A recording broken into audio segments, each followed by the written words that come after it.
Hey guys, Sean Pruitt here, president of Kingdom Exploration. Now, what I have to say, if you read between the lines, it's actually going to be very good for the oil and gas industry in the long haul, okay? And if you're in the right position, you can make money now in this oil business, but many are going to lose their butts in oil under the current system that we're under right now. So if you're paying attention, you're paying attention to the feds and what they're doing. A long and boring thing that the feds are saying is that bottom line, the markets are doing better than we expected. The economy's doing better than we expected, but these numbers are still a little high. I mean, 2% inflation data is actually amazing, but they're not where they need to be. So we don't know when we're going to reduce rates. Okay. And so now how does increasing rates affect the economy and how does inflation affect everything? Okay. And so in a nutshell, inflation simply means that there's more cash in the system than there are items to buy. For instance, if you let's say you went to an elementary school and you gave each and every one of them a $100 bill, I could promise you that there's going to be less candy and less toys in between the location of their school to their home. They're stopping at the 7-Eleven to buy their Slurpees and slushies and their candies. And if there's a toy store, you better believe that they're going to go buy something. Okay. Well, that's what happened to America. They gave stimulus checks because of COVID. They spent a lot of money. They bought their iPads, their iPhones, all their electronics.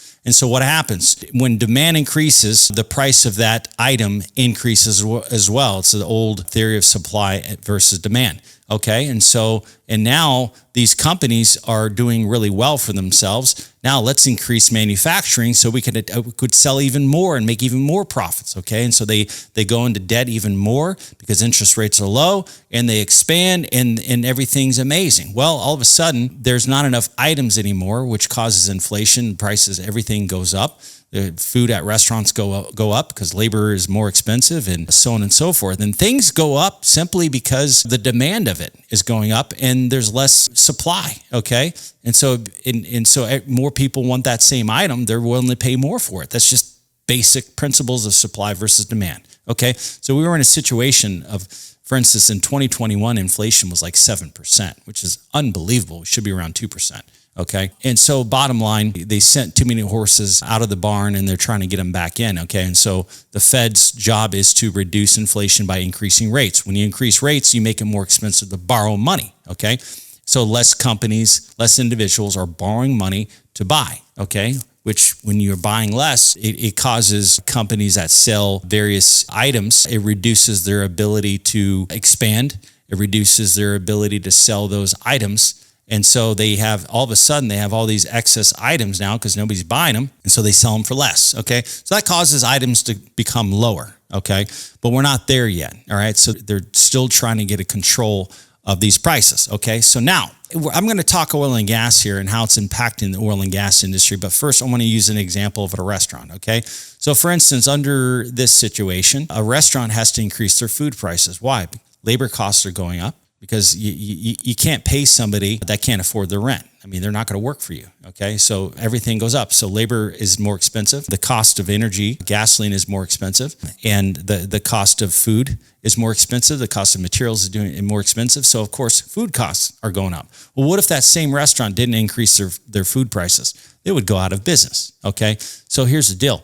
If you haven't been paying attention, in 2021 was the worst year on record for oil and gas industry, oil companies in the U.S. simply because we got hit with COVID. Demand crashed. People stopped flying. People stopped driving.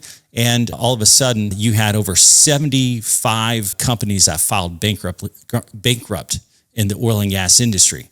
Well, just recently, there was a report talking about how in 2023, they had over 55 American oil company bankruptcies. How in the world do we have over 50? Demand is at the highest it's ever been. We're not in COVID. Why? Well, I'll tell you why. If for the same reason, if the restaurant does not increase their prices to keep up with inflation, they go out of business. Well, it's the same thing with oil companies. But the thing is that the price of a barrel of crude has not been keeping up with inflation.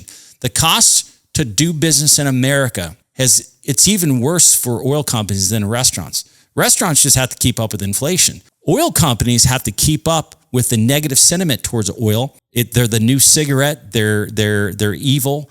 And there's a bunch of false reports coming out of the EIA, which they've had to correct their last 3 reports. They're wrong. I mean, they're off by $9 billion a year.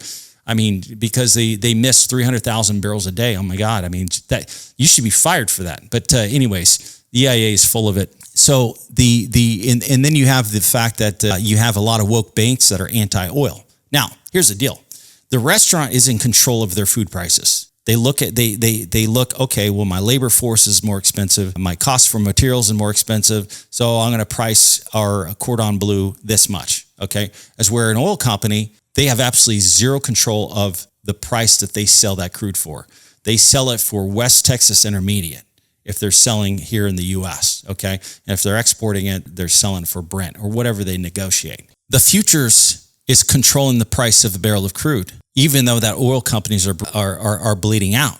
If the price of a barrel of crude doesn't go up to $100 a barrel, it's not profitable for these shell companies. Here's what you have to understand, okay? Here's why over 50 companies went bankrupt last year, oil companies, and there's going to be more. The reason why is that, number one, 60% of U.S. oil companies develop in a formation called shale, okay?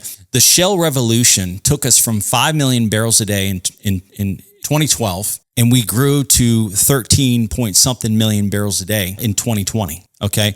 All because of shale. Now, but shale oil and gas is the most expensive barrel of oil to extract worldwide. And the reason why is because shale has very low porosity, okay? Kitchen sink sponge might be 90% porosity. You could easily extract oil out of a kitchen sink sponge. You just squeeze it, okay? Where imagine that same sponge, but 1% porosity, okay?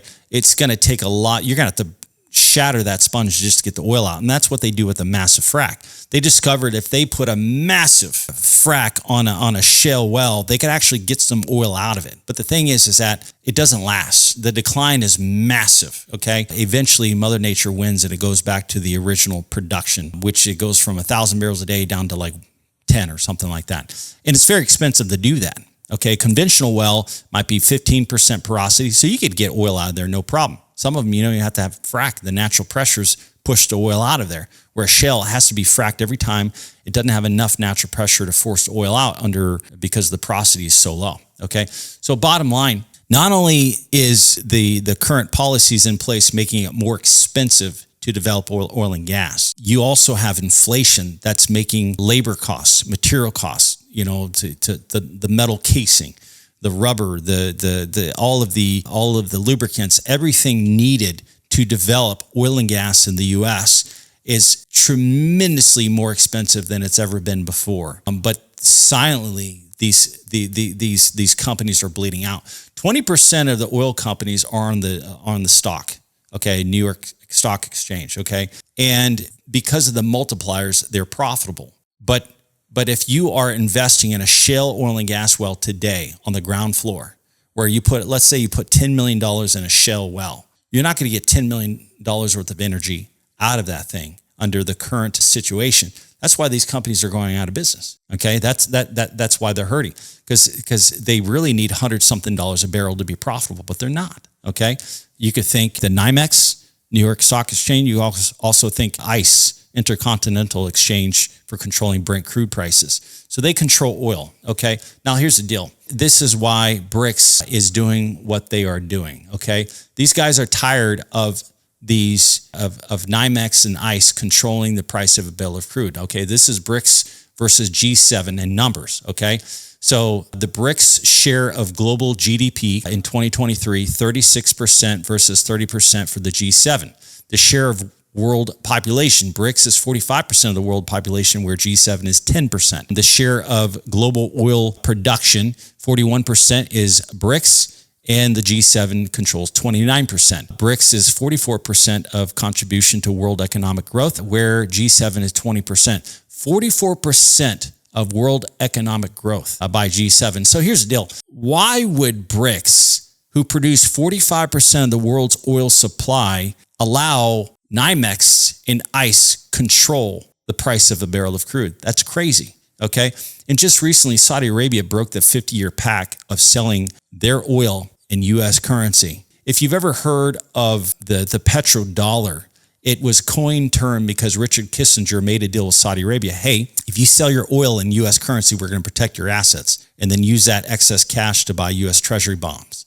It's a beautiful thing. And it made everyone need to use U.S. currency to buy oil, making our currency the most powerful currency in the world. Well, now we have the most powerful currency in the world. And you could think BRICS, or you could think Saudi Arabia, but Saudi Arabia canceled that agreement, a 50-year-old agreement, okay? BRICS is going to control their own destiny.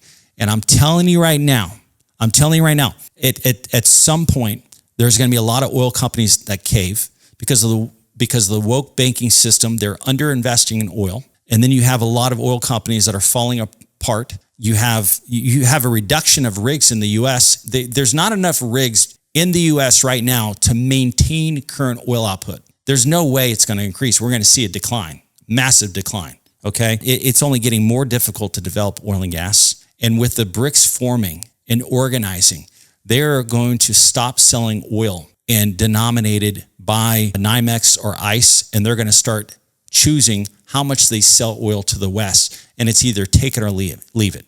Hey, you want our oil? You're paying us $100 a barrel. Okay, screw you. We don't need your oil. Then oil prices go up to $120 a barrel. Hey guys, can we go back to that $100 price? Listen, guys, I'm telling you right now, if you are in the oil business, if you're drilling conventional oil, you're profitable. We're drilling wells in New York, and we're drilling them for less than $200,000 per well because my operator has his own rig. It's very profitable at these prices. It's conventional oil. We're not using massive fracs, okay? Where if you're a shale company and 80% of all U.S. oil companies are not public, you are losing your butts. There's going to be a lot more bankruptcies this year than last year for sure, okay? And so the fruit of all of this system and what we're dealing with, we're not going to have enough supply to meet demand in the future. And OPEC is laughing all the way to the bank. BRICS is laughing all the way to the bank. And BRICS is so smart because China is so smart to get involved with these guys because they are going to be supplied with oil. I'm telling you right now, America is on route to not being the superpower they are. I wouldn't put faith in your US dollar. I wouldn't put faith in the stock market. But the beauty of oil, the day it's born, it's not based on what the value of a dollar is. It's based on what the value of that commodity is, okay? And so the future of oil is very bright, okay? Don't believe what you're reading in the news. The news, it doesn't report truth. It just reports what it takes to get you to click and to read. That's how the news makes money from people watching them. They don't make money from speaking truth.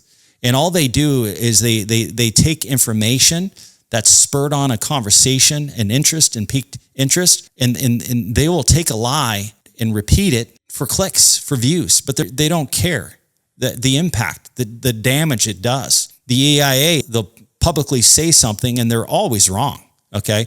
And OPEC is always correcting them, but they don't care because there's an agenda out there and they don't want you to know the truth. The truth is that oil demand is growing. The truth is that oil prices are manipulated and controlled, but how long until fundamentals finally set us free from these controls of oil prices? Because all they're doing is selling the price of a barrel of crude off, and then they're buying it again over and over again, controlling that price of a barrel of crude. But at some point, they're going to sell off, and oil prices are going to go very high, and they're going to lose their butts. All right, guys, I'm Sean Pruitt, president of Kingdom Exploration. If you have any good links to share, please comment below. Tell me, where do you think oil prices are going? If you have any information, I'd love to hear from you. All right, guys, we'll talk soon. Thanks.